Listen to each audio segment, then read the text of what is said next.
Il existe une vérité que l'on évite de regarder en face. Une vérité qui dérange, qui gratte au fond de la conscience humaine.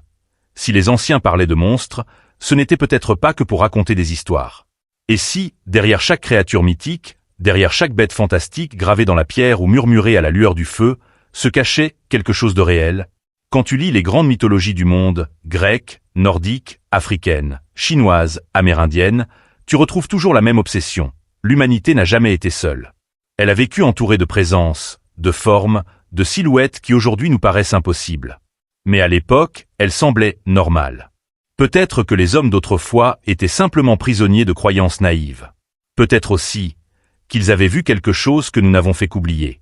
Ce que tu vas entendre maintenant n'est pas une liste de légendes, mais une plongée dans ces zones d'ombre où la frontière entre mythe et réalité commence à se fissurer. Le premier cas, c'est celui des sirènes. Dans les contes modernes, elles sont dessinées belles, presque humaines, mystérieuses et attirantes. Mais les récits anciens les décrivent comme des créatures inquiétantes, qui surgissaient des profondeurs pour attirer les voyageurs vers la mort.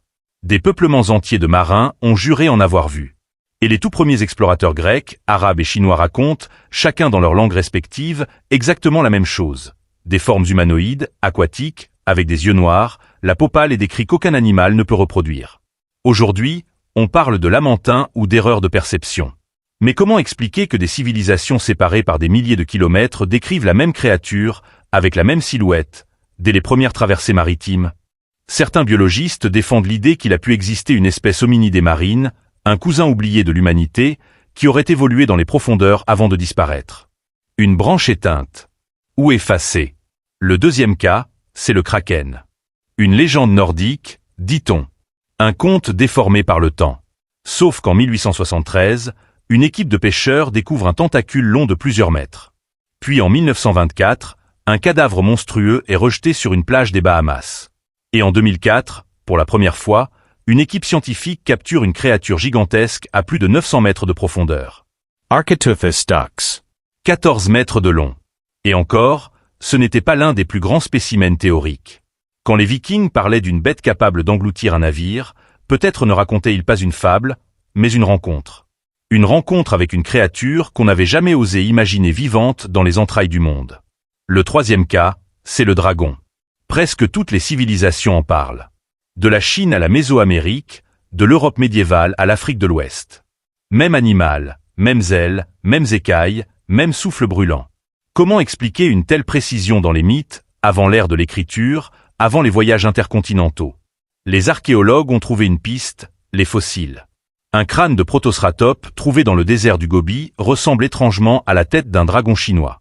Des os géants de dinosaures ont été exhumés dès l'Antiquité, souvent par accident, et interprétés à travers les croyances locales. Mais certains récits décrivent des dragons vivants, non fossilisés. Des animaux furtifs, que seuls certains peuples auraient aperçus avant qu'ils ne disparaissent. Et si l'humanité avait coexisté, même brièvement, avec les derniers survivants d'anciennes lignées? Ça paraît impossible. Sauf que l'histoire de la planète est remplie de survivances improbables. Le kélacanthe, un poisson préhistorique disparu depuis 65 millions d'années, retrouvé vivant en 1938. Un animal revenu d'entre les morts, littéralement. Le quatrième cas, c'est le loup-garou. Une légende si répandue que presque chaque pays a sa version, du Wendigo des nations algonquines au berserker nordique. Aujourd'hui, on l'explique par des maladies, l'hypertrichose, la rage, certains désordres neurologiques. Sauf qu'il existe des récits anciens très étranges.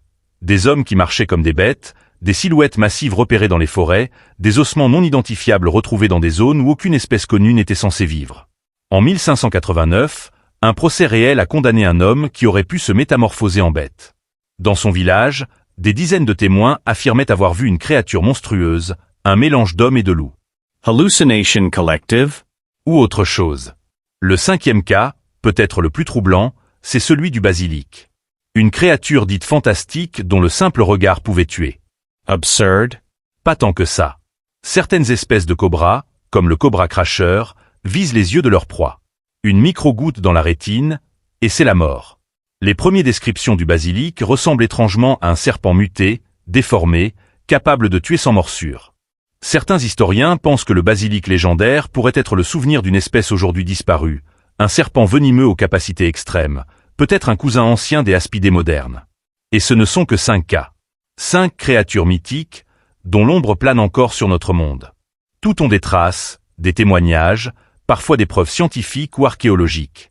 Peut-être que les anciens n'étaient pas naïfs. Peut-être qu'ils étaient témoins. Peut-être qu'ils ont vu un monde que nous ne voyons plus, parce que trop de temps a passé. Parce que la nature a effacé son œuvre. Ou parce que quelqu'un l'a effacée. La vérité, c'est que la frontière entre mythe et réalité n'a jamais été claire.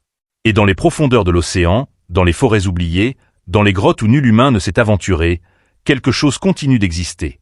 Quelque chose que nous ne comprenons pas encore.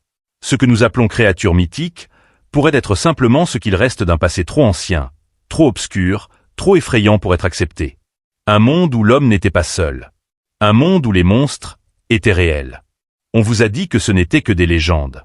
Mais la vérité est bien plus troublante que les mythes. Le kraken, inspiré par une créature réelle aussi grande qu'un bus. Les sirènes, nées de rencontres terrifiantes avec des êtres marins très concrets. Les dragons, leur squelette existe. Les géants, des ossements anormaux retrouvés sur plusieurs continents. Et les loups-garous, inspirés d'une maladie qui transforme littéralement le visage humain. 5 creatures mythiques. 5 vérités qui vont bouleverser ce que vous croyez connaître. Pour la suite, abonne-toi à Mystère de l'Histoire. Les mythes n'ont jamais été aussi réels.